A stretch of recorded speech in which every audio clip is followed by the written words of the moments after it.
না রাখছি রোজা, কিছুই করছি না, অবহেলায় দিন পার করে দিচ্ছি।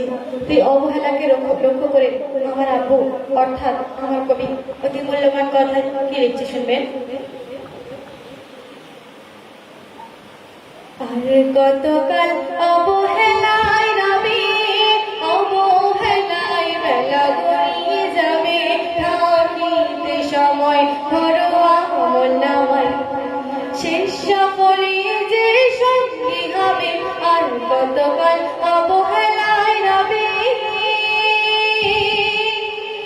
আল্লাহ পাক আমাদের ভালোবেসে কি কি উপহার দিয়েছেন আমাদের মাঝে ছন্দের মাধ্যমে কবি অতি মূল্যবান কথা কি লিখছে শুনবেন। বড় ভালোবাসি আমি তোদের ইনসান, আমাকে চেনার তরে দিয়েছি কোরআন, সৃষ্টির সেরা নবী দিয়েছি আমার, ইহকালে পরকালে যিনি রাহবার। বলে আল্লাহ মাবুদ করে আনে সাবুত, মোর নবীর নাম শুনে পড়ো গো দরুদ, মোর মনে ভরসা তাই গড়ে মুহাম্মদ, তার নীতি মেনে তুমি করো ইবাদত। আশিকে মুহাম্মদ তারিয়ে জান্নাতে দুয়ার খোলা যাবে।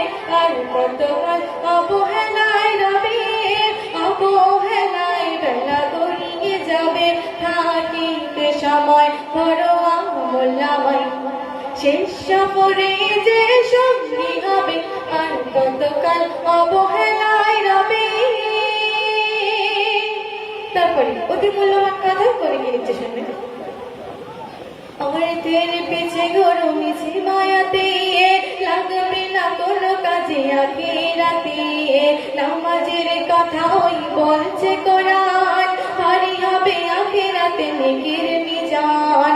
মসজিদে আজান যখন হাকে মুয়াজ্জান, তখন তোমার কথা থাকে ধ্যান, ওই পেতে নাজাত পড়ো কে মুসালাত, চলবে না সেখানে কোনো অজুহাত। নামাজ ঘরের সাথী হবে, মনকে নেকিকে সাথী দেবে। আর গতকাল অবহেলায় রবি, অবহেলায় বেলা গড়িয়ে যাবে, থাকিতে সময় ঘরোয়া আমল নামায়, শেষ সফরে যে সঙ্গী হবে। আর গতকাল অবহেলায়